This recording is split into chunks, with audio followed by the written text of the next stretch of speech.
Good evening and welcome to Phil Hardberger Park, the Urban Ecology Center. Luckily, they picked the one air-conditioned part of Hardberger Park for tonight's mayoral debate between Greg Brockhouse and Ron Nirenberg. And I want to thank this huge crowd that's with us. You guys can, round of applause, let everybody know you're here. This is the third debate between Mr. Brockhouse and Mr. Nirenberg. We are carrying it live on KSAT.com and KSAT TV on your streaming devices, and we want to thank you all for joining us at home as well. We also want to thank the Northside Neighborhoods for Organized Development for putting this debate together and asking KSAT to be a part of it. And so with that in mind, I want to introduce a member of that organization who's going to go through the ground rules for this event and how these two candidates were picked. Join me in welcoming to the podium Colleen Wagispak. Thank you. Thank you. I see a lot of familiar faces and some new ones. So I wanted to tell you, well, first may I ask if you will silence your phones so we won't be interrupted. I want to tell you a little bit about who Northside Neighborhoods for Organized Development is.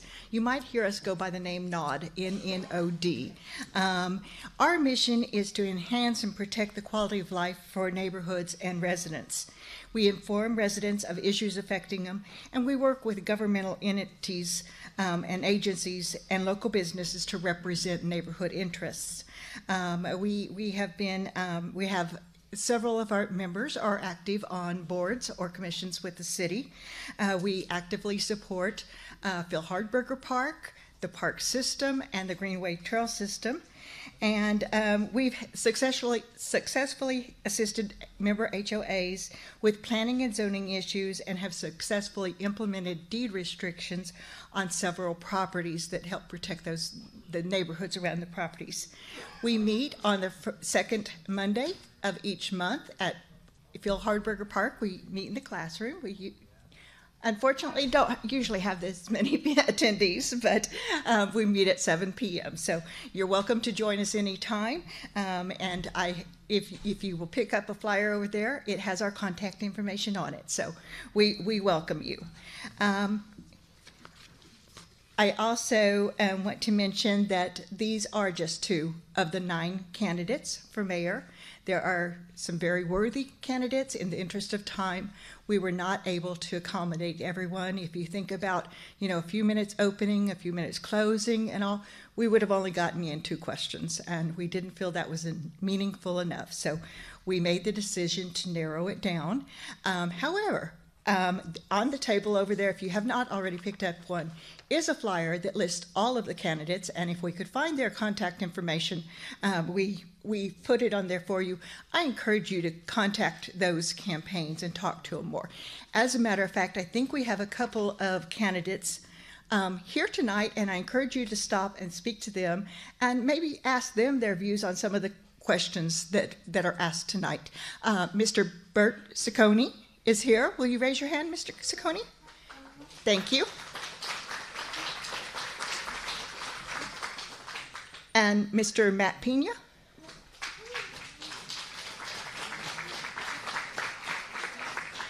Oh, okay. But you see the people with the signs. I'm sure they'll be able to connect you with him. In fact, I think he just walked in the door. Mr. Matt Pena is here. I encourage you to talk to either of those campaigns and reach out to any of the other candidates to find out more about what you need to know. We weren't able to use every question that was presented to us, obviously, because we probably had close to 100 questions.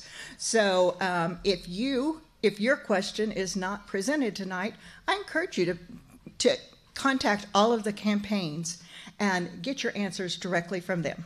So. And lastly, I want to read the forum procedures that NOD has established. We generally have procedures, and they're pretty consistent from time to time, just a little bit of wording changes. The purpose of this forum is to allow voters to obtain information about 2 of the 9 proposed mayoral candidates in order to make an informed decision. We ask that each of you listen to the information presented with an ear to better understanding the positions of these candidates and how they could effectively lead our city. We ask that all attendees take a seat, if we have enough, and remain respectful of the candidates and of your fellow attendees. Attendees who disrupt the meeting will be asked to leave the room. Out of courtesy to the candidates and fellow attendees, we ask that you refrain from talking during their comments. In the interest of time, we also ask that you not respond to speakers' comments or answers either verbally or by clapping. And, you know, we're not going to, you know, occasional thing, we're not going to knock you on the knuckles or anything. Signs and banners should not obstruct the view of other attendees. Each candidate will be allowed 5 minutes to inform attendees of their background and why they believe they are the best choice for mayor. Questions from voters have been submitted in advance, either by email or by completing a question card by 6:45 this evening. Questions have been reviewed, combined, and selected for a good variety. Questions will not be taken from the floor. Each candidate will be allowed 2 minutes to present his answer. Then the first candidate to respond will then have an additional minute. Obviously, you gentlemen do not have to take the full time, and less time you can get your point across in, the more questions we get in. So the candidates will alternate answering questions first. At the end of the question period, each candidate will be allowed 3 minutes for closing remarks. We thank you very much for coming tonight, and I'll turn it back over to Mr. Spriester. Thank you, Colleen. A round of applause for Nod and for all the hard work that they've done. And I will just add to that, and I'm sure this is no surprise to either of the candidates tonight, but as the moderator, I do have a wide discretion if I feel like something is brought up that needs to be answered by either of the candidates. I have that discretion to go ahead and extend the window on those questions. But right now, let's get to it. I want to introduce the two men who want to be mayor of San Antonio. Please join me in welcoming to the podiums Mayor Ron Nirenberg and Councilman Greg Brockhouse.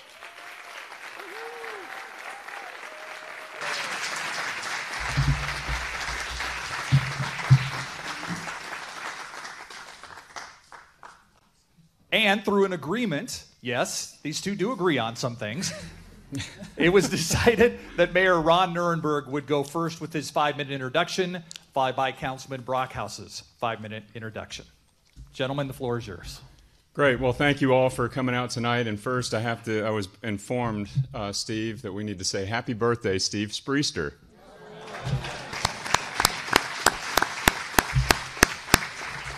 My name is Ron Nirenberg. I am proud and honored to serve as your mayor. I was also proud to start in this neighborhood as part of the board of Northside Neighbors for Organized Development, where we worked and advocated for our communities for organized and quality growth for San Antonio, and also as your city councilman for 2 terms in District 8. It is the high honor of my life to serve as your mayor in San Antonio. I ran for mayor 2 years ago, and you elected me mayor 2 years ago, because I promised to create and build with you the city you deserve, and I'm delivering on that promise. We've restored our momentum. San Antonio is thriving. Our economy is booming. Over the last 2 years, we've created 40,000 jobs, most of those in high-wage target sector jobs. We're at full employment. In fact, we have created jobs in target sectors so that San Antonio's economy is thriving, and people who want a job can find a job here in San Antonio. We've brought crime down over the last 2 years from what was a 25-year high to now a 30-year low.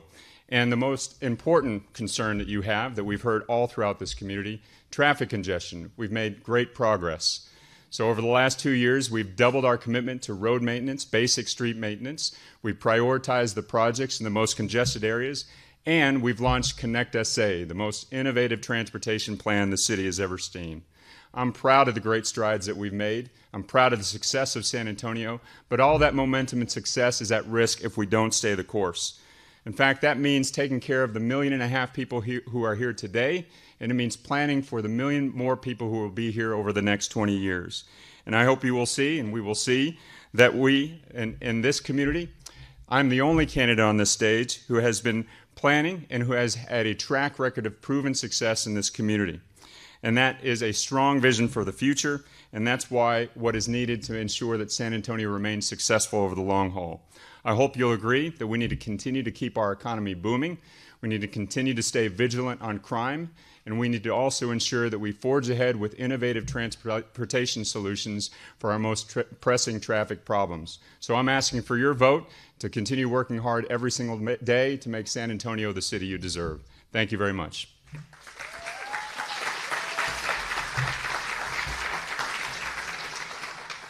Councilman Brockhouse. Thank you. So Ron did get in the shameless Spreester plug. So I'm going to take the shameless Texas Tech University plug. My 26-year-old daughter's up in her master's program right now at Texas Tech. So if they win, I told her stay indoors. Be careful running around the city. Who knows what's going to happen? But big shout out, of course, to the Texas Tech Red Raiders. Let's hope they bring a national championship home to Texas. And we should be done. And hopefully Ron will agree with me on this one. I think we're going to agree again that we can finish up so we can get back in time to catch the second half of that basketball game. So I am thrilled, obviously, to be here today to have a conversation with you about the future of our community, who we are and what we can be when we work together. And I continue to be thankful to Ron. That he stands with me next to me. We have this conversation. And you'll notice politics across our nation's gotten out of control. It's out of control in Austin. It's out of control in San Antonio. And the way we treat each other and how we go back and forth, it seems almost comical at times. I'll say one thing, Ron will say the other. And it goes back and forth. And it's hard to digest exactly where people are and where they stand. But the fact that Ron is here with me today and we're going to have this conversation, I continue to be appreciative of Ron Nirenberg and the things he does. He's an honorable man doing the best he can. I just think I see my future in San Antonio, my family's future, and a different path, and we're going to talk about that tonight. But I do look forward to the conversation. I'm blessed to have my wife, Annalisa, here with me this evening, and our kids are at home and at school, and some of them are at Cub Scouts, and they're doing their thing right now because I'm not going to sit through an hour and a half of Greg talking about debate stuff. But we're here tonight, again, to be a part of this community. The North Side Neighborhoods Organized for Development, thank you for putting this together. Thank you to KSAT, and I look forward to this great conversation. I've lived my entire life in San Antonio. I grew up on the South Side, moved up into the Valley High area, graduated from John Jay High School. I understand this community. I left and joined the United States Air Force and served 10 years on active duty, learning just about everything you can as a military member, someone who puts on that uniform. Came back to San Antonio and moved off of 151. My mother said I'd never live further than 5 miles from her, and she was absolutely right. But when I joined the Air Force, I told her I was joining to go see the world, and it's the corniest joke of all time, but I came back to SeaWorld. That's where I ended up. I've lived around SeaWorld my entire life. I don't know what it is about the place, but that's my community, and I'm thankful and blessed to represent District 6 on the San Antonio City Council. And I'll push back a little bit on what the mayor said. We've had wild success in District 6 because we do something that's very important that's missing at City Hall. We think about neighborhoods first. All of our policy, the things we do in District 6, focuses on neighborhoods. I know all 40 plus of them. I know where the potholes are in the Great Northwest. I know who's struggling and doesn't eat on Oklahoma Street on the west side. I understand Old Highway 90. I live in the neighborhoods. So my track record of success may lie or be lacking in taking care of certain groups and special interest people, but I tell you where it's most important works at, that's taking care of residents, neighborhoods, and community members. And we knock that door every day. I got to tell you, 90% of the time I spend is in the community, working hard, understanding residents, people, neighborhood associations, and the things that matter most. And that's what I want to do across our entire city. 240 plus neighborhoods, we need to get back to taking care and understanding and closing that gap between what City Hall does and what the neighborhoods do. That gap has grown over the years. Neighborhoods are left out and ignored. We have to change that and get back to basics at City Hall, and that's what I'm fighting for. And those back to basics are lower property taxes and fees. We're pricing people out of their home. It's crime. The mayor talked about the crime rate. I'm here to tell you the crime rate is the highest of the top 15 cities in the nation. It is decreasing. It is still number one. The mayor talks about jobs. We've had the worst job creation in the last 10 years. Did not create 40,000 jobs. We created 11,000 jobs. That is income and money and opportunity to the people in our neighborhoods and community. Then we got to get back to infrastructure, working hard on public safety, but most importantly, that trust gap between the two, City Hall and community, I'm going to close that. And as mayor, I'm going to be there in each and every one of your neighborhoods, understanding what matters most to you, working with the council member to deliver those things that matter most. And this community, right, you understand it more than anybody because your investment, right, the property taxes, the things you pay are carrying this city.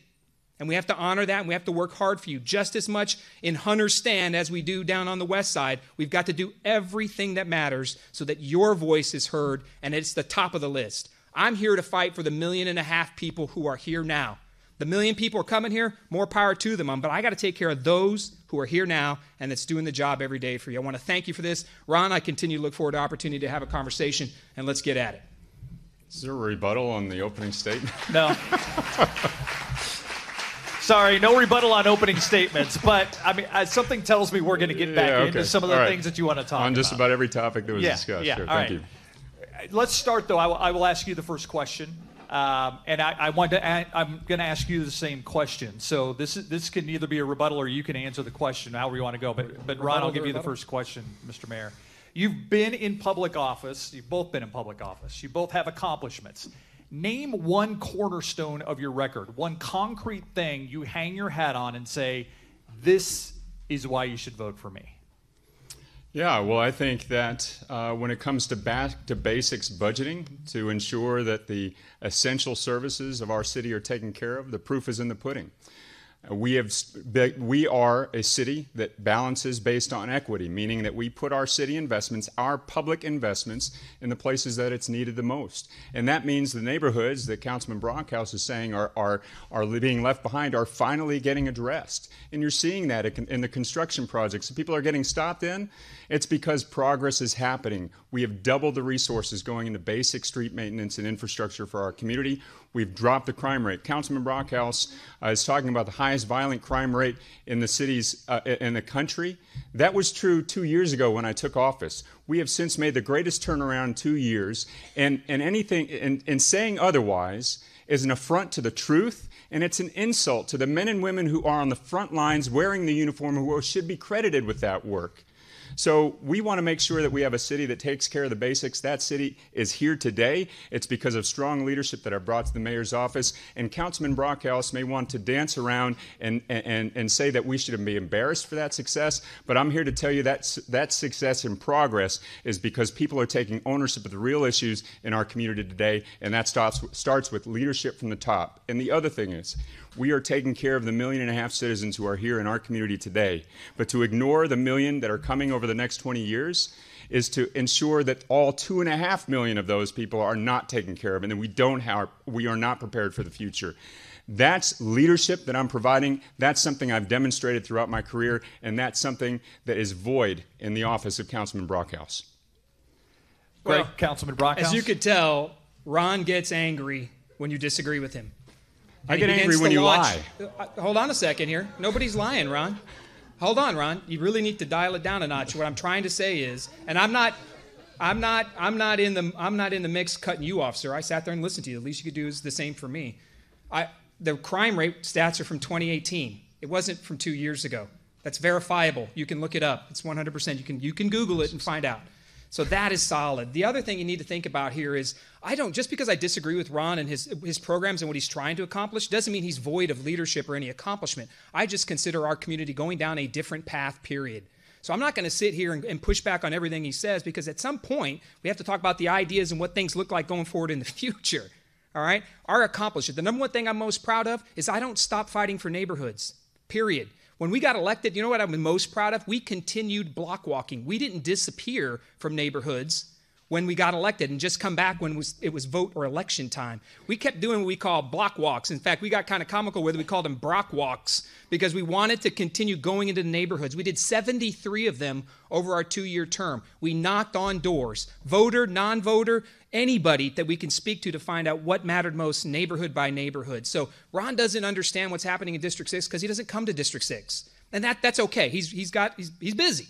But I'm telling you, our record of accomplishment, what I hang my hat on is the hard work we've done with neighborhoods and uniting them.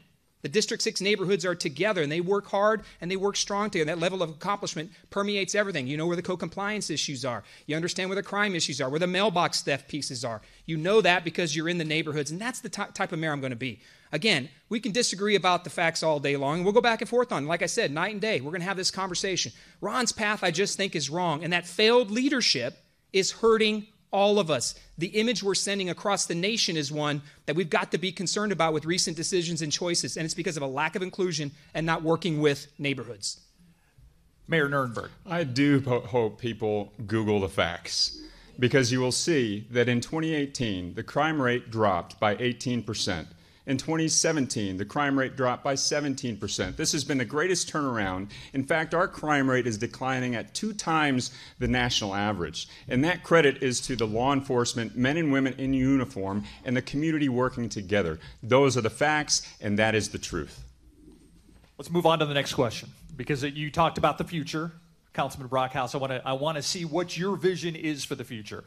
This is a question from the membership and the crowd that we see here in front of us. What are the 3 most important issues San Antonio government is facing in the future? 3 most important issues for the future.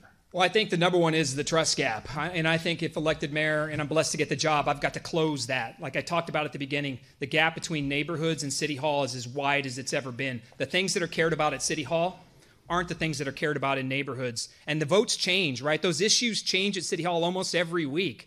Right, we could be talking about property taxes, of which I've been an advocate and a fighter for. Property tax reduction. 2 years in a row, I have voted to reduce the property tax rate.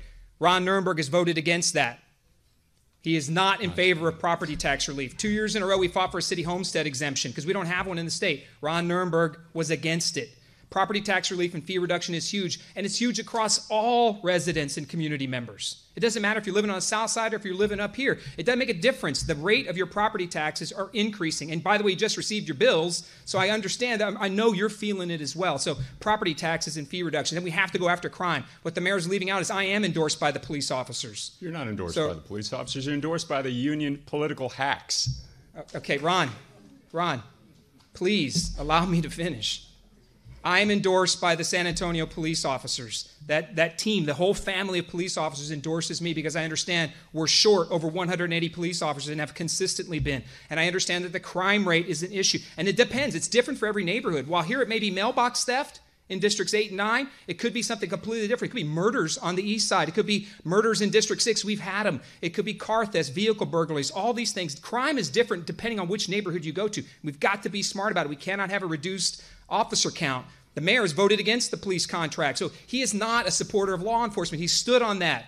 At the end of the day, I have the endorsement. I'm doing the best I can, so I feel those are the most important issues that we got to work on. Property tax relief, crime and public safety, and then we got to get back to wages and jobs. I think it's very important that the mayor claims that he's had the greatest also increase in job creation over the last 10 years. He hasn't. It was the worst in the last 10 years. When he said he was going to create 70,000 jobs, he created 11. Time's up. The record speaks for itself. Time's up. Thank you, Councilman.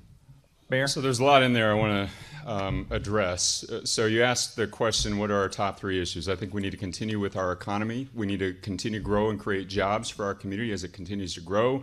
We have to address traffic congestion, and that's why we're rolling out the transportation reform package that will go in front of voters next year. And we have to continue our vigilance against crime. But to say that I don't respect law enforcement is just a ridiculous assertion. I respect them well enough to know and to give credit for a job well done. Now, with regard to property taxes, like you, I struggle with property taxes too. In fact, my family's property taxes have gone up probably 50% over the last 10 years. I am the only person on the stage who actually has paid the property taxes he owes. And I'm the only one on the stage who has actually lowered your tax rate. What are we doing? We know we have to work collaboratively. So I'm working with state legislature, the governor's office, and the lieutenant governor to address real property tax reform, which we know will only come when the state fully addresses school finance reform. But that's not enough. We are working locally, too, to analyze a new city homestead exemption in addition to the senior freeze that's already available, as well as the state homestead exemption. And just last week, I led council on a vote to approve a top-down review of the Bexar County Appraisal District process so that the government is appraising your property for what it's worth, not what it thinks it needs. We are working on real property tax reform while Councilman Brockhouse is working on his sound bites. Councilman Brockhouse. Well, the sound bite is this. Ron Nirenberg voted against property tax relief 2 years in a row. That's about the simplest site. I'm sorry, Ron, it's true. The record calls it. We motioned, myself and District 10 Councilman Clayton Perry, for a property tax relief, rollback reduction. He voted against it twice. He was only for now the city homestead exemption because it's an election cycle. But for the last 2 years, he worked against the city homestead exemption. The record is very clear. And the other thing I'd tell you, too, is I'll be honest with you, I lease my home. I do.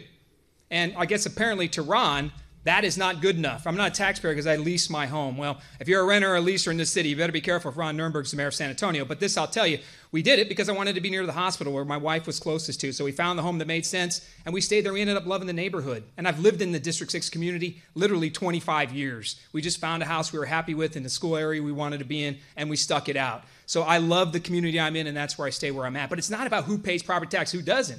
At this case, I rent, I lease, and I'm okay with that. But what's most important is what we're doing at City Hall with those dollars in the first place. My position is to give it back wherever possible and to do more with what we have right now. The mayor's record is exactly the opposite. He's against property tax relief. Steve, can I Mayor? respond? Sure. This is not about him. You get the final say on this question. This is not about him being a renter. This is about him being a delinquent taxpayer. In fact, I thought this would come up, Councilman, so I printed out your delinquent tax report right here.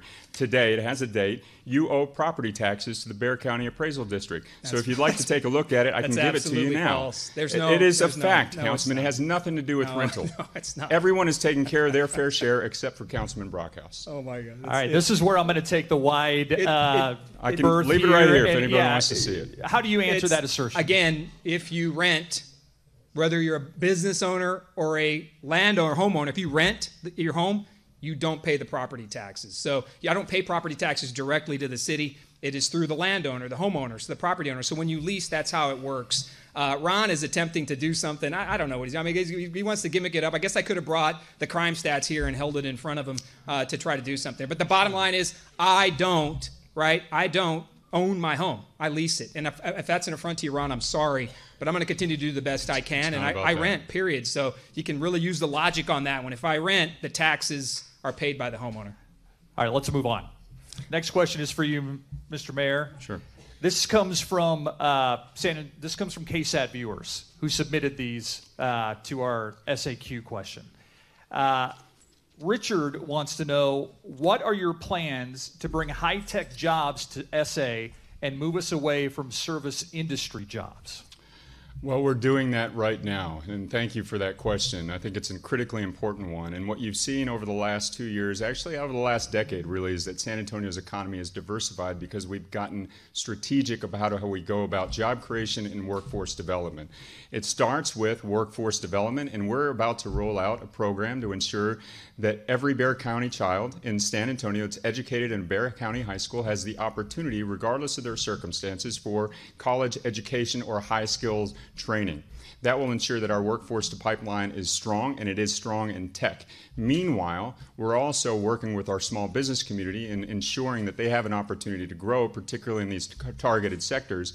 And when we talk about San Antonio and we go and work for relocations and other businesses to come to San Antonio, we're focusing on developments like the tech sector downtown and out throughout the community. And the results are clear. More CEOs, more jobs, more businesses are choosing San Antonio because of our strong workforce and our good business climate, particularly around these targeted industries. Councilman Brockhouse. Can you repeat the question? Yeah, it was basically a question from Richard, one of our viewers, who Richard. wanted to know, what are your plans to bring high-tech jobs to San Antonio and move us away from service industry jobs? Well, frankly, we got to embrace every type of job that comes through the books, right? I mean, we have to be focused on all jobs in all industries. So the service industry in our San Antonio employs a lot of folks. So we have to do the best we can as also to bring that in and work hard for that. But at the end of the day, it's about who you are and how you sell San Antonio to the nation and to the state, right? The mayor is the number one salesperson. It's the top salesperson of the city. You have to believe in San Antonio's ability to employ and bring good jobs and good people to San Antonio. But the track record speaks for itself. The mayor does not believe in San Antonio. You only got to go back a couple of weeks to Chick-fil-A and that decision. The mayor drove out Chick-fil-A out of the airport, and that sent a national message that we're not open for business. He did the same thing with the Republican National Convention. After coming off the heels of the Final Four, the mayor stated we couldn't handle the Republican National Convention and turned them away. That was $250 million of economic impact. He turned away Amazon. If we don't get in the big fight for the jobs and the techs and the industries that matter, if the mayor doesn't believe in us, who will? So as mayor, I'm going to champion those issues. We're going to go after every job and opportunity we can, and we're going to work hard to tell the story that is San Antonio. Having lived here all my life, I know that story, right? I understand it. And that story is the strength of every one of us. And we should be going after service industry related jobs as well. As much as the tech industry pays the higher wages, we're not where we need to be on service industry jobs as well. That's wages and opportunities for them. It's better benefits and all these things that the business owner handles. But here's the truth. City Hall doesn't create jobs. The business community does. So we have to create the environment so they can get that done and do it the right way. We make the rules and we level the playing field. But business owners create it, not City Hall. I'll tell you what we do. We inhibit it. We inhibit job growth and job opportunity by our actions at the council and the message we send to the nation and to the state. That must change. As mayor, I believe in San Antonio. I'm going to fight for every job that comes here. Every single one of them is going to have a high priority for me. Thank you, Councilman. Again, audience comments and applause. Let's wait till the end. But I'm guessing there's some things in there you would like to address, Mayor Nirenberg. I have to pick which one, but I'll say that Councilman Brockhouse's comments show a fundamental misunderstanding of basic market economics. We can only create jobs as fast as people move here, and we are the fastest growing city in the nation. In fact, we're at full employment, meaning that anyone who wants a job in San Antonio has a job. And the 40,000 jobs that we've created over the last 2 years, the bulk of those jobs have been in high-wage, targeted sectors, meaning that our economic development strategy is working. It is working, and young people are finding increasingly an opportunity to find careers here, in addition to all of the other sectors that we have growing here in San Antonio. We are not losing sight of our service industry. In fact, those are growing as well. They're growing quite a bit, and we're going to continue that strategy that every job is a good job, but we've got to also diversify our economy, and that's occurring right now. All right, one of the questions that you brought up is actually on my list. When we talk about the Republican National Convention wanting to come to San Antonio, and you saying no, when we talk about Amazon and the strategy that you implemented there, looking back at those, do you stand by your decisions in each of those instances? Yes, I do. And which one would you like to discuss? I mean, so let's talk about the RNC. San Antonio is a convention city. Tourism is one of our top economies. The idea that anyone would drive out an organization or a business because of politics is laughable, and Councilman Brockhouse knows it. The truth is, I'm first and foremost, though, accountable to taxpayers, and I wasn't willing to put the full faith and credit and you, the taxpayer, on the hook for the $65 million that the RNC wanted just to locate their convention here. In addition to that, we're not the only city. In fact, every city in America came to that conclusion as well, except for the one city that actually bid on the convention. And I will tell you this, if the DNC came to us with the same deal, they would have gotten the same answer. We work to make sure that we protect taxpayers, but we also grow the economy, which is why Forbes has called us one of the top, we are among the top 100 fastest growing metros in the country. We're number 4. So you're saying politics had nothing to do with turning down the RNC? That's correct. It is all simple economics. Why would we put $65 million of your taxpayer dollars on the hook to bring a convention here when the results, the economic impact is very uncertain, and the results of previous conventions have not met their marks anyways? Councilman Brockhouse. Well, I was in the room, so I can tell you it was purely about politics with the Republican National Convention. Words like, we don't want those people here, were used to describe the Republican National Convention. It's a message that you send. It's the words you use, right? We just came off the Final Four. And by the way, the $65 million would have been privately raised for the bulk of it. There was a committee that would have put that entire amount of funding together so that we could go. The city, the city, of course, is going to guarantee, because the city council has to be on board with that. Republican or Democrat should be welcomed in San Antonio. The truth is this, it's $250 million of economic impact. And an interesting fact as well, we talk about public safety, $50 million of security equipment would have been left behind for the San Antonio Police Department. Guaranteed. It's happened in every city where they've held a convention. So the funding and the money is there. The return on the investment is there. It makes total sense. And if it was the Democrat National Convention, you better believe I'd be advocating for that as well. And if you're a Democrat, I think it's sad that you have somebody running for president right now, and he couldn't have his convention in the city of San Antonio. There's something wrong with that mentality. We have to go after those opportunities and put it on the line and make sure we do the best we can. And we can say the same thing about Chick-fil-A. It was a religious freedom issue. The words on the council were spoken. I didn't say the words. Council members said they are a hate group. That was the language used. That's highly political. As mayor, I would have stopped that debate right there and said, this isn't the message we want to send to the nation. We don't need to politicize the RFP contract in this point, but we did. The mayor sat complicit and watched it happen, and then he voted to ban him from the airport. You can't send those kinds of messages out. So we have to be, right, whether it's RNC. The mayor sent a letter to Jeff Bezos about Amazon, said we're not going to give it. But if you want to come on down to town, you can come on and visit us, but we're not going to try. That is not a message that the top salesperson, the number one believer in our city, is the mayor of the city of San Antonio. That's not the message we want to send. We go for it. Even if we can't win, we try. We get in the game and we get in the fight. I just want to clarify one thing that you said. You're saying that in the proposal that was in front of the city council, they called Chick-fil-A a hate group? Yes. Those words were used. Symbol of hate. That was the exact word. Is that how you remember it, Mr. Mayor? No, in fact, everything that the council member is attributing to other people, including me, is totally false. And he knows it. And the fact that he's getting away with saying all these outlandish things makes it a ridiculous. I mean, he's going to have to answer for all the inaccuracy and mistruths that he has said here. And we don't simply have enough time for me to also address the questions that people actually want to know if I'm having to address his hot air half the time. And Steve, I just want to clarify what my remembrance is. The word symbol of hate were used. We can talk about Chick-fil-A. The mayor just lied. The word symbol of hate were used. My remembrance was that it was because Chick-fil-A was supporting groups that were deemed to be anti-LGBTQ. That was one part of the conversation. Another council member called them a symbol of hate. This dialogue is occurring. Okay, so they may have called them that, but that wasn't actually on the paper that you voted on. No, but you're voting on that dialogue. No, I'm referring to the dialogue of the day. As that vote was occurring, that's the language used. As mayor, you should have stopped that immediately and said, these aren't the reasons we're voting on this. This wasn't in the RFP. The hours of operation weren't in the RFP. None of that was in the RFP. We began debating things that got out of the bounds of reasonableness, and it should have ended right there. We should not have made that happen. Let's talk about the Chick-fil-A, because we've got, of the SAQ questions that we got at ksat.com, most of them were about Chick-fil-A. Just to clarify, what is your position on the Chick-fil-A proposal that the city council voted on? My position is very clear. It was a violation of religious freedom, period. And the words used on the dais that day were very clear. They talked about the donations of a gentleman in his comments from 7 years ago, the owner of Chick-fil-A.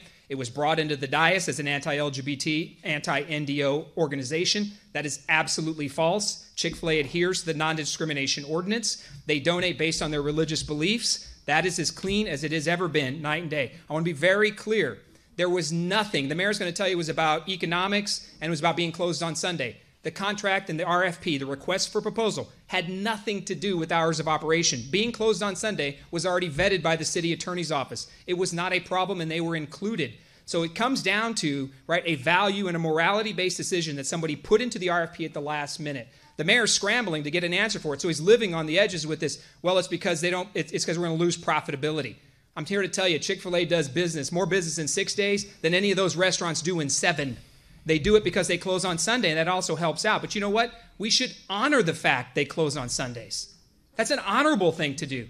It's a faith adherence, and we should thank them for that, because their families can go home and worship, or they can watch a football game or do whatever they want. A day of rest is not the end of the world. And by the way, they put people before profit, and that's why I respected them, and I think they should be a part of it. So my goal is to we got to come back and revote this thing, put them back in the contract, because it has become a national embarrassment. That issue and that vote has triggered dialogue across the nation that says, I'm not sure I want to do business there. And if I have a faith belief in anything traditional of faith, I cannot get work in certain local areas that the city of San Antonio has anything to touch. That is a bad message that's being sent. The mayor can't run from the message. Can't run from it. And you can't run from the language that's used on the dais that day. What we should have done, we should have paused. The mayor should have recognized it was getting out of control. This is a failed leadership moment. He should have said, this has to stop. We need to take it back to committee and debate this in a fair and reasonable manner with facts. Mayor Nirenberg.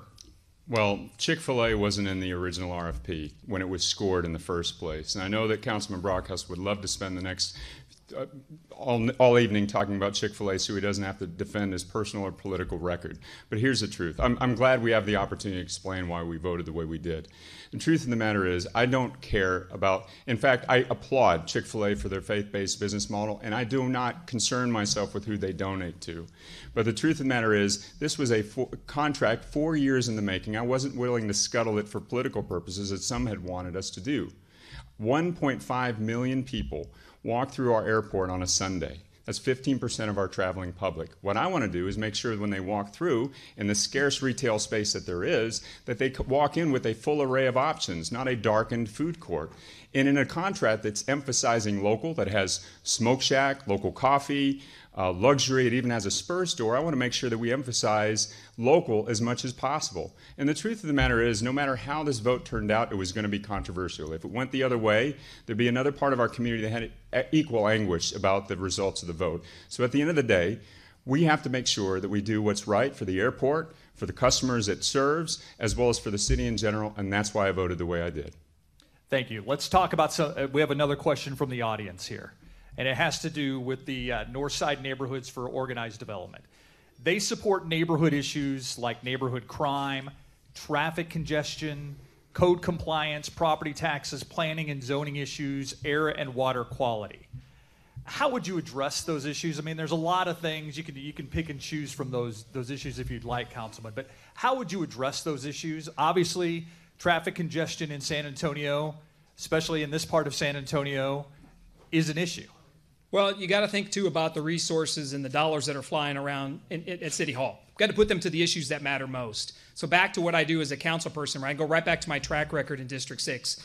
I feel my team and I were successful because we are there, we are present, and we are working with neighborhood associations. A strong neighborhood association, right? If we had, out of the 240 neighborhoods, if we had 200 nods, do you understand how great it would be across the entire city? We have communities and neighborhood associations that are struggling and they need the help. So we've got to build a baseline of those to raise up the neighborhoods. They are the number one conduit for a council person and his or her team to be successful, right? So we have to spend the time in the neighborhoods. And I think you go after, the first signs for me as a community leader of trouble are code compliance issues. That's the first sign that a neighborhood is in trouble. Because you see grass starting to get overgrown, broken windows that don't get fixed, garage doors that aren't working, cars that are parked that don't ever seem to move. So in my community, we focus on the things that build a better neighborhood, right? And then one of the biggest things I learned too was cleanliness.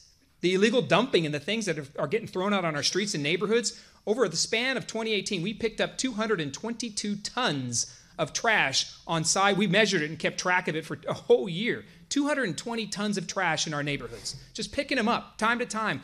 We set up block walks. We were setting up cleanups. We're helping the homeless community. You have to get involved. And I think you start with code compliance and you get back to basics and you help educate. The biggest thing I've also learned, and this is to the credit of residents, if they know the rules, they follow the rules. Almost 99 out of 100 times. So if you get in front of them and code compliance is educating, we're working with neighborhoods. We tell them the grass can be this high, you have this long to fix it. I'm telling you, the community responds to that. They just have to understand and be a part of it. So that relationship with neighborhoods is that gap that I am going to close. The people who know best are the people in the neighborhoods, not the people at City Hall. That's not where the work of this community is. It's not at City Hall. It's in the neighborhood associations, it's in the homeowner associations, doing the hard work of listening and executing the basics first. Mayor Nirenberg. As councilman, as mayor, I have continued to work directly with the neighborhoods to understand their concerns whenever they arise, particularly as it relates to zoning issues. And that's where an organization like Northside Neighbors for Organized Development is critically important. They have to be the voice for a conglomerate of neighborhood associations. And so our work at City Hall is to ensure that we have strong neighborhoods and we have strong neighborhood voices at the table.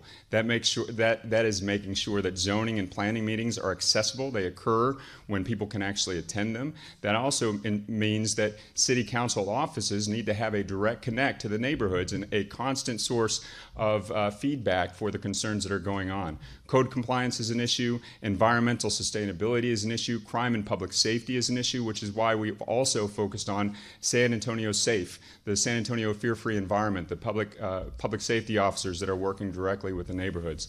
All of those things matter. Quality of life should be our key metric for success in our community, throughout our community, in every neighborhood in town, and that's what we remain focused on. Councilman? Well, look, I mean, neighborhoods first, and that's the leadership mentality we need to take at City Hall. It's really about as basic you can get and understanding what matters most to the community and the neighborhoods. That means teams got to get out there, people got to talk to folks in the neighborhoods, and you got to understand it. That's why we kept block walking. We kept going. We didn't stop just because the election ended. We spent the time in the neighborhoods asking voter and non-voter alike, because oftentimes what happens at City Hall too, by the way, and you know this people only get their doors knocked if they have a voter registration history in city elections. I don't play that game. As a council member, I go to every door. We're getting into apartment complexes. We're trying to build a better neighborhood from cleanliness, code compliance, animal care services, those basics that need to be funded first. So I think that the track record of District 6 speaks for itself. We work hard to do that in partnership with our neighborhoods. And as mayor, that's the gap I'm going to work on to close. I'm going to be present, not just at election time. I will be at those neighborhoods, whether it's in District 3 at Highland Hills, whether it's in Valley Forest in District 4, the Great Northwest. You can count on my presence every week in the neighborhoods of San Antonio.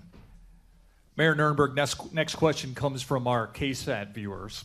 This person wants to know, would you support a plastic bag ban in the city of San Antonio? Well, we've worked on this in the past, and in fact, the plastic bag bans that we were seeing come up through the cities of Texas have actually been struck down by the courts. So what we're doing, we're focusing on what the real impact can be, which is we want to see fewer plastic bags out in the community, out in parks and just blowing all over the place that make our entire city drag down. So we've focused on our recycling efforts, and San Antonio today has one of the strongest plastic bag recycling programs in the nation. In fact, we have a single stream recycling program that ensures plastic bags go in the trash, go in the recycling, and now are taken care of rather than ending up in our storm sewers and our parks and so forth. So that's a no. You would not support It's not legal at the city level anymore. No, and I do not support a plastic bag ban, and I would not put that before the council. I think we have to be careful of the overreach and the things the city council does that get into the business environment and the business world. I think we have a great recycling program. Our solid waste department is fantastic, one of the best in the nation, led by David McCary. He's a fantastic director and leader in the city of San Antonio. I think we need to do the things that matter most. We need to get back to basics. We need to focus on the recycling, and we need to learn as a city council what we should be involved in and what we shouldn't be involved in. That starts to move into a business arena that I think that the community, the business leaders are going to drive their conversation. The market will push that. I mean, you can look at examples of folks like Starbucks, right, and what they've done and how they've built their recycling program around straws and other things. We can count on business to do the right things. I don't believe we should be interfering in that, nor should we be, advocating for any plastic bag ban. All right, I'm going to just move on since we're kind of talking about the climate here. So I want to ask you the next question, Councilman. The city's developing a climate action plan designed to fight global warming. The first draft called for the city to become carbon neutral by 2050. Some businesses are concerned it goes too far and could harm economic development. Where do you stand today on the first draft of the climate action plan? If I'm mayor, we're going to put the brakes on the climate action adaptation plan. We have to slow it down and make sure that the number one factor that's involved in there is a cost analysis. Every item must have a dollar value assigned to it, because at the end of the day, someone's going to pay for it. And I can guarantee you who it's going to be. It's everybody in this room. Homeowners, taxpayers, your fees, your resources, they're going to increase. That plan has the potential to be between $5 and $8 billion. When the plan was presented, the first draft to the city council, it had dollar signs by it. That's all it had, dollar signs. The more dollar, if it had $3 signs, that meant it potentially could cost billions. If it had $1 sign, it was millions. We cannot work like that. So from the beginning of this program, look, I am for clean air, recycling, renewable energy sources. I support those things. I think we all do, right? But you can't be against the environment. But what happens is you have to balance those as a leader when it comes to how you spend your money and resources. Someone's going to pay for it. It's the residents. So the best thing we can do is take a step back, slow down on this thing, and assign dollar values to it. Let's make sure they make sense. And if it works within the budget and the community supports it, by the way, because there are things in there that we can do that are very cost effective, that have a very straightforward return on our investment. Those are the things we need to do. But you're right at the beginning. You said some business. I'm here to tell you most businesses in this town are scared to death of the Climate Action Adaptation Plan. It is government overreach at its finest. It is a multi-billion-dollar program, and it's a job killer if we don't watch out. There's reasons why Valero, New Star, the biggest employers in our city, the chambers of commerce are saying, slow down. Be careful, because in your drive to do that, there's ancillary effects. There's benefits, but there could be severe problems with job growth and job creation. So we got to take that, slow it down, and stop it. And we got to tell those folks, look, we want a dollar value there. Then we're going to analyze it and make sure it makes sense, and we're going to take it to the community. The community should have the final say. Mayor Nirenberg, the Climate Action Plan, the first draft. Yeah. Your thoughts? All of the groups that will be impacted, and that is everyone in this community, businesses, nonprofit organizations, neighborhoods, and individual citizens are at the table as we get this plan right. It is a set of goals. I, like the rest of the community, support clean air, clean water for the future of our city. And that's why we're working on a plan to address it. We've achieved a goal where we have set it as a community over the next 30 years. We're working towards strategies to make sure that we hand off to the next generation a community locally and throughout the globe that has all those things. So this is a set of goals, and we are working towards a cost-benefit analysis. We're putting the process in the plan to make sure that the things that we cannot anticipate, and there are many parts of this plan that will be done over the next 30 years where we can't anticipate all of the technology improvements that will be made available over the next 30 years. So we have a procedure in place, a cost-benefit analysis, economic impact statement, and public participation before we make any of those actions. But this here today, the Climate Action and Adaptation Plan, is a framework to get us to the next level, which is actually implementation over the next 30 years. Councilman Brockhouse, do you agree that something should be done?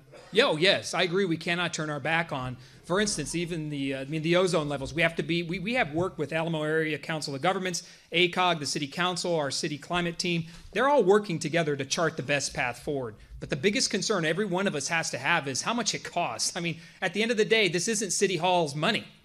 It's your money. It's the taxpayer dollars. So I just want to make sure that the costs make sense and there's a clear return on that investment that's measurable. The mayor says it's just a set of ideas. That's funny. The set of ideas always turns into a set of spending costs, and someone always pays for it. You just can't say we're doing this just for a bunch of ideas.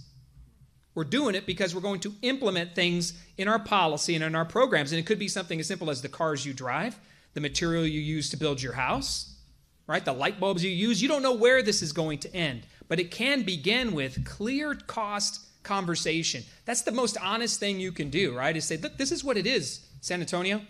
Is this where you want to go? I would argue that that's not where San Antonio wants to go.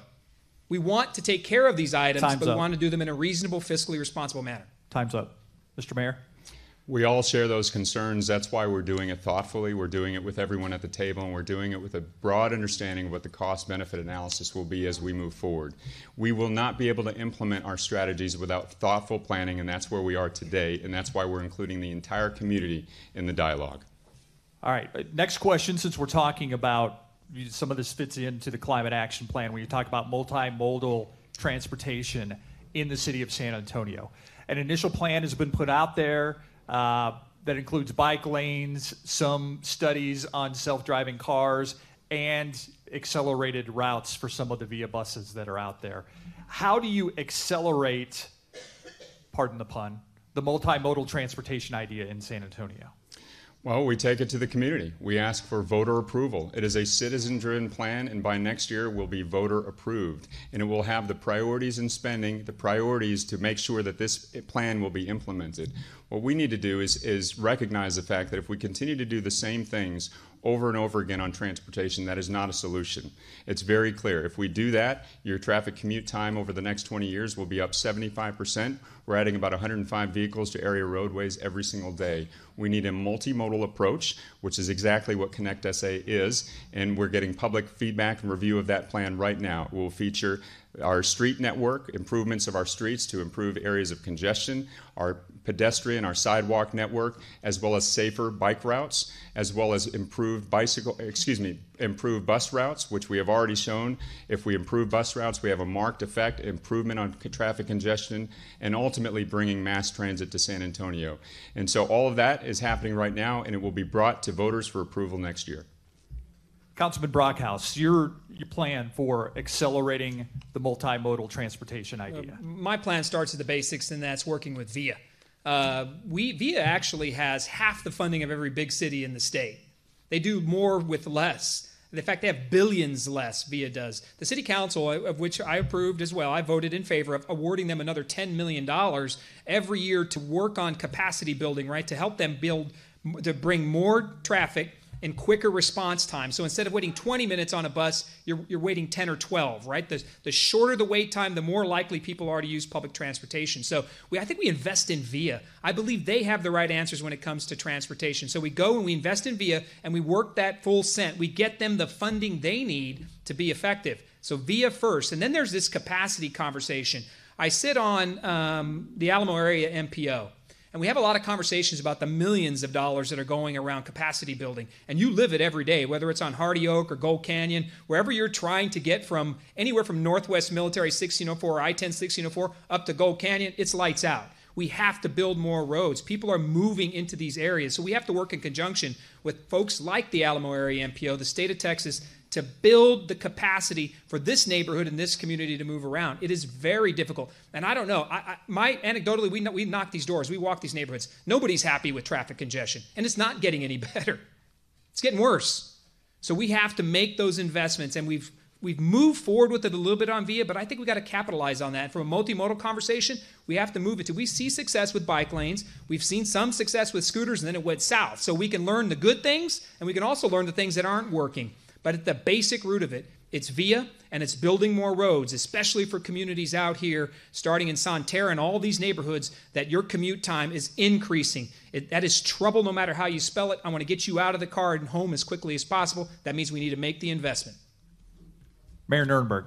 An improved street network as well as improved bus routes for VIA. Full funding of VIA is a fundamental part of the Connect SA plan. In fact, I led council in 2017 to improve the bus routes, particularly in those areas that are most needed. 18 routes on VIA are already improved, and we've seen a 30 to 40% increase in ridership just on those routes. Connect SA takes the work of VIA, integrates it with the Alamo Area Metropolitan Planning Organization, the MPO, improves street capacity, as well as integrates all of the different modes of transportation to bring us truly the first and most innovative, comprehensive transportation plan the city has ever seen. That's what will be in front of voters in 2020, next year, and that's what we also need voter approval on to make sure that we have the priorities right so it can actually be implemented, it can be funded. Otherwise, we're just talking, as we have been for the last 30 years. Councilman Brockhouse, the next question comes from KSAT.com, our SAQ question from Adriana. She says, there's a serious issue happening around San Antonio in regards to the increase in mail theft and cluster box break-ins around the city. Residents are victims of identity, credit card, and check theft. What is the city willing to do or able to do to help residents? Well, this is an issue I championed on City Council. I put together a council resolution that asked for a mailbox theft task force, and at the very least to have a conversation, right, signed by 4 of my colleagues. We put it in, and we've been having this conversation over the last year because the mailbox theft issue is huge in my district. And it's not just when they get stolen either, because you're losing your checks. Sometimes you're losing medication now. I mean, you're losing all kinds of important things. That identity theft issue and a mailbox issue is important. We have to stop it. So some of it begins with basic things like better boxes, better keys. But you know where most of the residents struggled that I learned through the process of trying to fix this issue? They struggled in getting the box fixed again. Right? They had to come back for months to see their box fixed. So guess where they had to go get their mail? They're at the post office, the line is long, and they didn't go check their mail, and they were missing things. So the issue is bigger than just the loss of something at that moment. It's your life and your ability to get back to it. A lot of us are on email and digital in this world, I get it. But you'd be surprised how many people are still living. They go check that mail every morning. It is that important to them. So I think what we have to do is we put together this thing. We shot it up to Austin now. It's in Austin's hands. Representative Mijares and Senator Menendez have been looking around as well to see what we can do and try to implement stronger protocols around this. This has actually been done before in Austin. In the previous session, they tried to strengthen them, but it comes down to laws that make sense, that hold people accountable. After that implementation, Chief McManus told me that, we're all talking together. The one thing we learned from that process that my team and I put together was that there wasn't good enough communication between the post office, between SAPD, between the federal authorities. So the team came and worked together. Didn't have to form anything over it. What we found out was that communication and understanding what mattered most to the neighborhoods, which was getting the box fixed and back in shape as quickly as possible. Stronger laws, Makes sense. Better boxes. And that means a little bit of building code. So if someone comes in and builds a neighborhood, you got to put the right size box in it, not something with an aluminum backing that's ripped off in 30 seconds. And then make sure we enforce those laws when the time comes and hold those thieves accountable. Mayor Nirenberg. We're actually in agreement on this. In fact, it's in the involvement of the state legislature as well as Congress, federal government, and the authority of the United States Postal Service that we've been working collaboratively with SAPD over the last several years. So we'll continue to do that to ensure that we have a good handle on mail theft and people don't have to worry about whether or not they're going to receive their bills and medication and so forth. Councilman, you have anything to add? I mean, you seem to both agree on this. Are you speechless? I'm not shocked.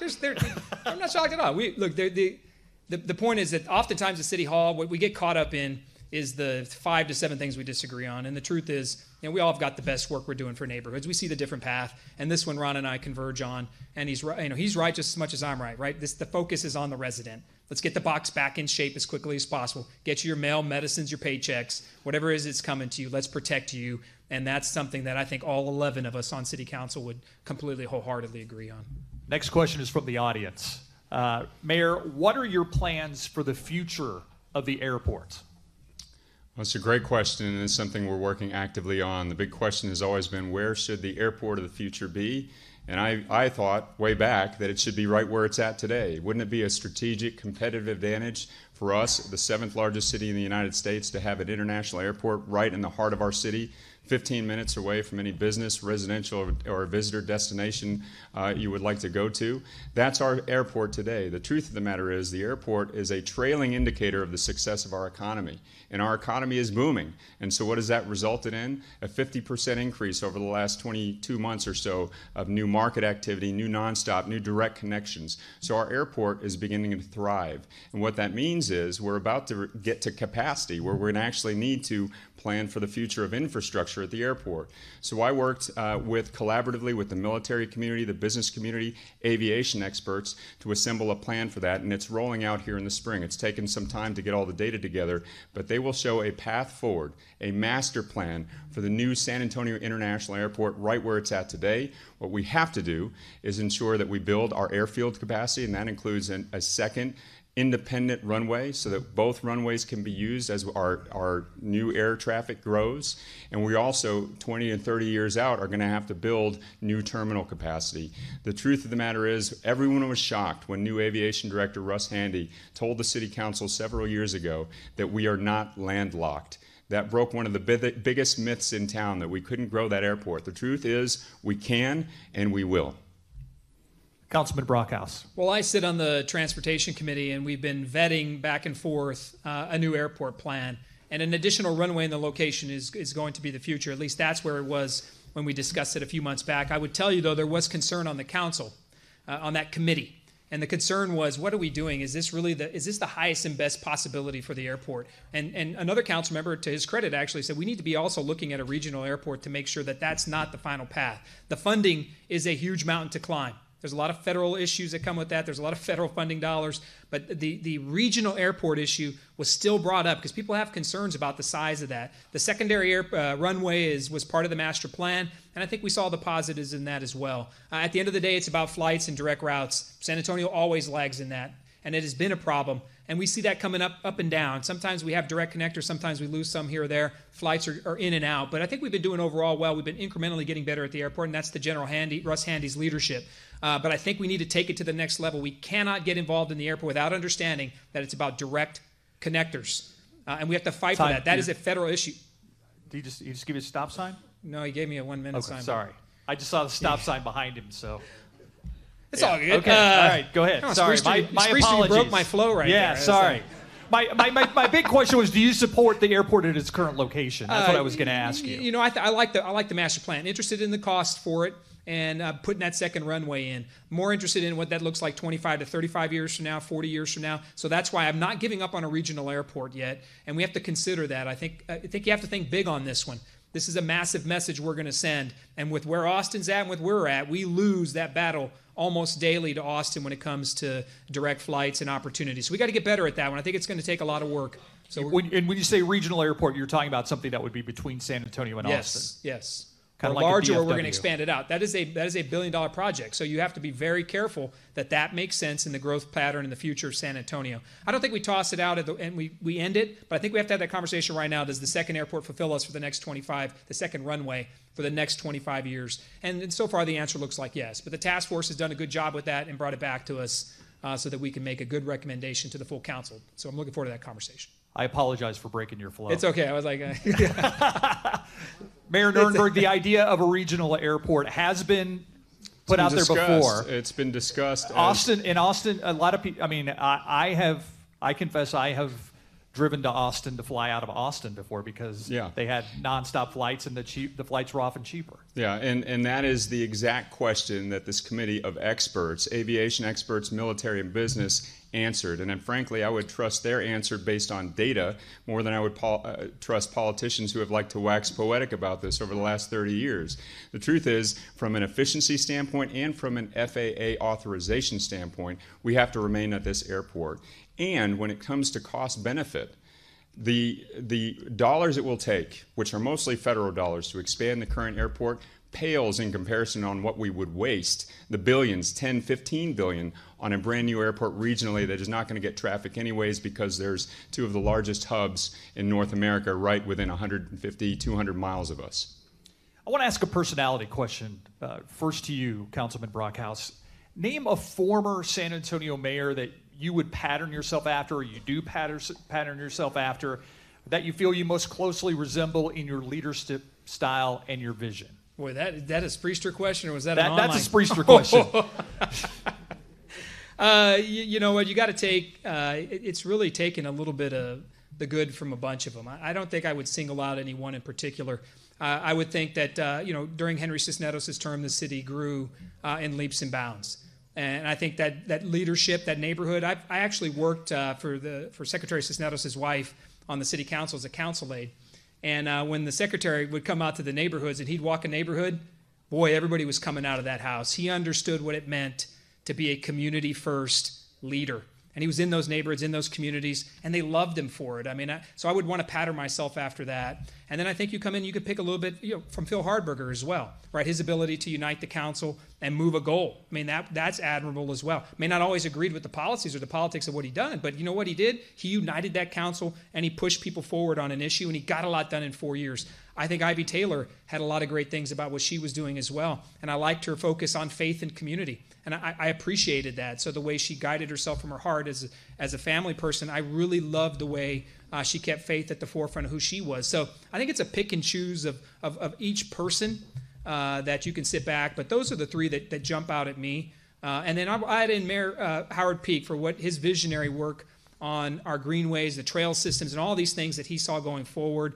I mean, you can go down the line. I wouldn't pick any one, but I think we're blessed for having a set of leaders that brought something to the table. And San Antonio, the beauty of it is we survive no matter what. Like, that's how great this community is. People love their city. And who their leader is a part of that. And we all pick and choose something in them, and you're going to have to do that on May 4th. And from my point of view, it's what you think is personal, individual to you, and you could probably find something great about every mayor we've been through, and the challenges for them, too, the things we wish they would have done better. So, great question, man. That one's out of left field. Solid. I try to throw them at you guys every once in a while. The same one to you, Mayor Nirenberg. Name a former San Antonio mayor you pattern yourself after, or that you feel you most closely resemble in your leadership style and vision. Well, I have great admiration and respect for a number of our mayors, and frankly, all of the living mayors have done an incredible job for our city. I will tell you the ones that I have grown closest to over the years, and the ones I have modeled myself after and feel an affinity towards, and the things that they were doing as a council and as a mayor, are Mayor Howard Peak and Mayor Phil Hardberger. Mayor Howard Peak had the vision of an emerald ring around the city. He championed the parks, but he came from the neighborhoods.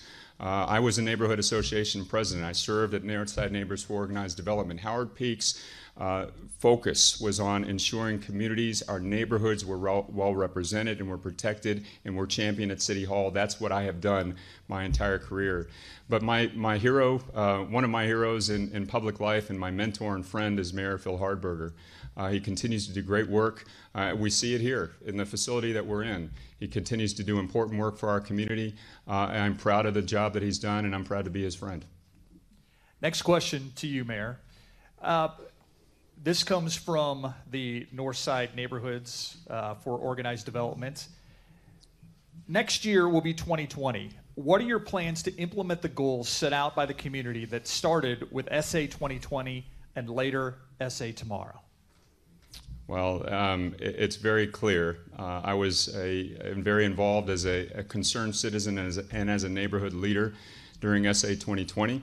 I was the chairman of the SA Tomorrow Plan, which is the action-making part of the SA 2020 vision, which was a community-wide vision. The entire community, all corners of our city, got together and said, where do we want to see our city over the next 10 years and beyond for our children and our grandchildren's sake? And what we said is we wanted it to be a safe city, an affordable city, a city that moves, that has a strong transportation system, and a city that respects its environment and that has a sustainable ecosystem for the next generation. If you look at my track record, that's exactly what I've focused on. And those are tough challenges. Housing affordability. We were the first city in the nation to deliver a comprehensive housing strategy to get in front of what has become a housing crisis in cities across the country. We did that in my term right now. Over the last 2 years, we've also been working on a climate and action and adaptation plan to ensure that we have realistic goals and we have realistic strategies to ensure the next generation has clean water, clean air, and so forth. And the transportation network. We've been longing for a multimodal transportation system to get us out of congestion, to keep our economy moving. That's exactly what we're doing with Connect SA. And to be a safe city. Again, I inherited what was a 25-year high in crime, and we've dropped it twice as fast as the nation's average. We've dropped it over the last 2 years to what is a 30-year low. I'm very proud of that work. It's all strategic. It's all focused. It all takes persistence, but it's progress, and I'm very proud of that foundation we've laid, and that's what you will continue to expect from me over the next 2 and more years. Councilman Brockhouse. We have to, so SA Tomorrow and SA 20, the Decade of Downtown, all these things that focused on a particular area of our city. I think I'm excited to see what we can do with SA Tomorrow going forward into the future, as long as it mirrors what matters most to neighborhoods and communities.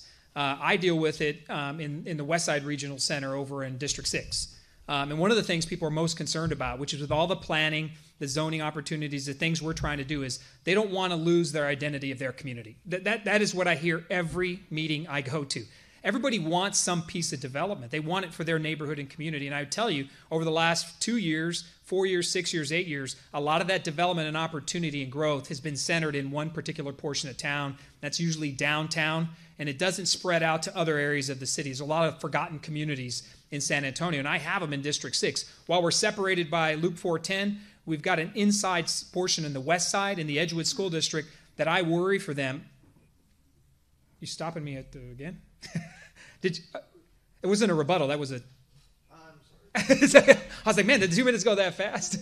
You're good. If you don't mind, I still have a minute, right? Yeah, you're fine. Okay, so we have to be very careful, right, that we don't change people's culture, life, and their ability to live and grow up and raise their family and their neighborhoods and communities. That means we got to take care of the cultural designations. We got to work on the historical pieces. We do that with Old Highway 90 and that West Side Regional Center in District 6. So I want to make sure we come at it. We're going to bring development and growth everywhere. That's one of the things I championed as soon as I came onto the city council. I said a lot of the incentives and everything going downtown needed to end. The decade of downtown has run its course.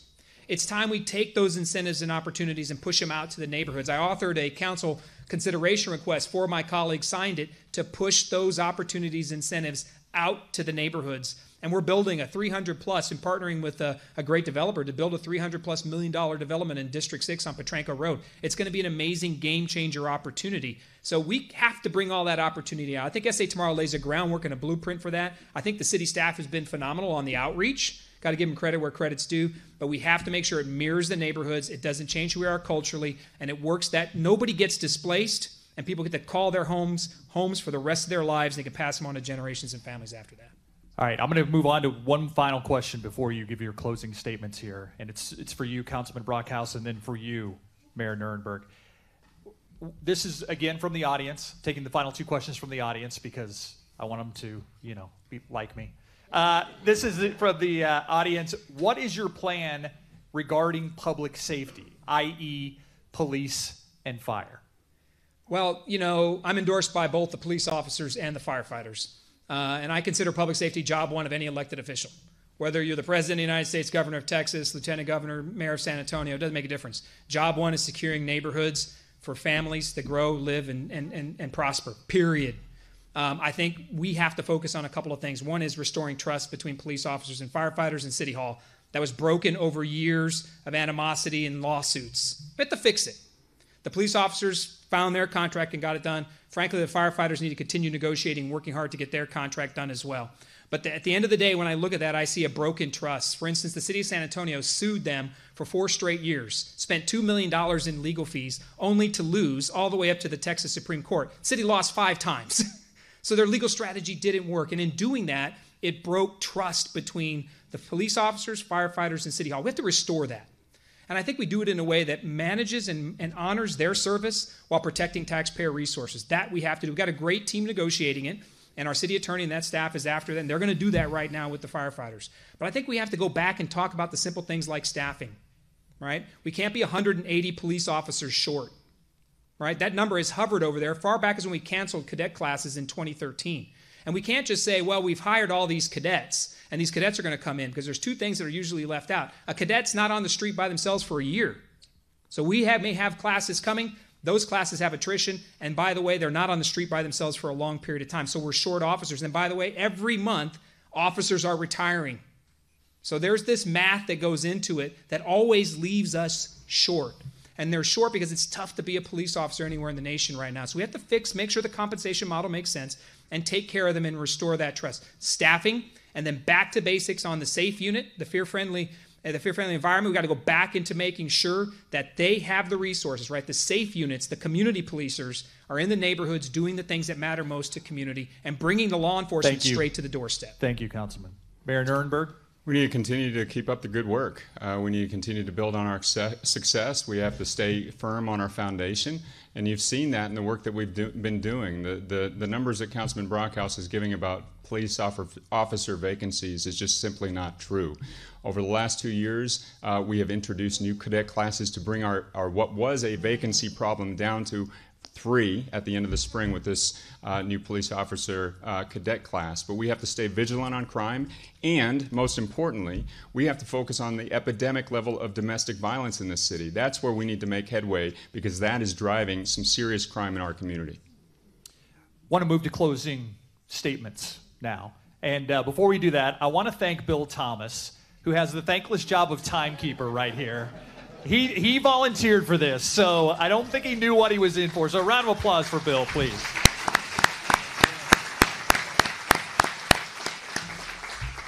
And since the mayor went first when we had opening statements, Councilman Brockhouse, I'll let you go first for closing statements. I'm very appreciative of the opportunity to be here tonight.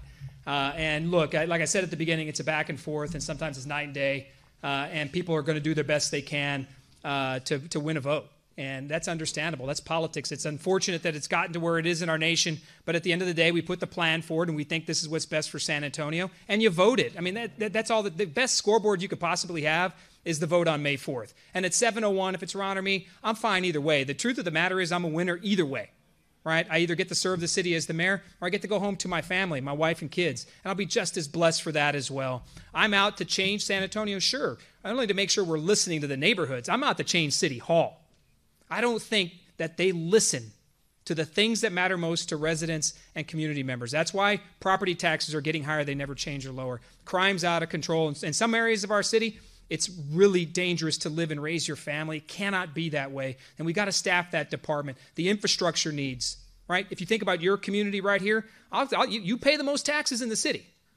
You do, right? So we have to be careful as well that the things that matter most to you are funded and taken care of. Like you should have restroom facilities at Blossom Park, the little basics that matter, right? Not porta potties, but things that matter to your neighborhood.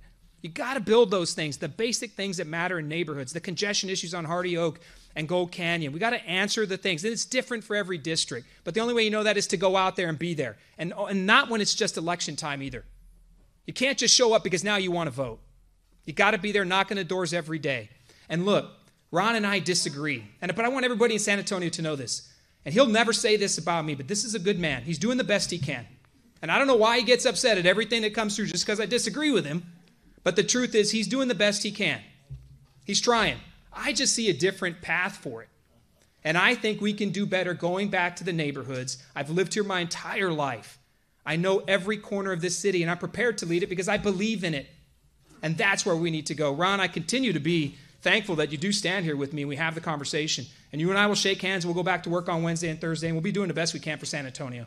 I will tell you that I'm blessed to have my wife here this evening with me. Thank you for always standing by my side and being there for me. And this evening is no doubt no different than any other thing you've ever done and stood with me on. My kids who are watching at home, I'm thankful for them. The team that supports me at City Hall, I don't get to thank them enough. They're the real ones that do the work. I'm sure Ron would say the same thing, that our staffs are the ones that support us and carry us forward and do the great things. At the end of the day, though, I believe in our community. I think we need to fight for it. We need a leader who's from it, who gets it, who understands it, and who's going to go door to door, day to day, delivering on the things that matter most to you. No matter what happens on May 4th, I appreciate the time, I appreciate the conversation, and I look forward to earning your vote on Election Day. Thank you, Councilman. Mayor Nirenberg. Thank you, Steve, and thank you to everyone who showed up tonight, those of you who are watching, for the opportunity to present our choice, or present our case to you. And I think we presented a very clear choice, and that I'm the only proven leader on this stage who has a track record of getting things done for you in this community, and during my time as a city councilman and now as your mayor. We see that in the fact that the economy is booming and we're creating great paying jobs in all corners of the city. We see that in the fact that the crime rate is plummeting twice as fast as the national average. We see that in the fact that we are tackling the toughest challenges, transportation and so forth, head on. And I am the only candidate on this stage that has a clear and articulated vision for the future. That's Connect SA, the first ever and most innovative transportation plan the city has ever seen. That's also the Alamo Promise, which will offer tuition-free community college 2 years for every student who graduates from a Bexar County high school who qualifies. And that is also our equity budgeting that is getting resources into desperately needed communities so that we're investing your city resources wisely.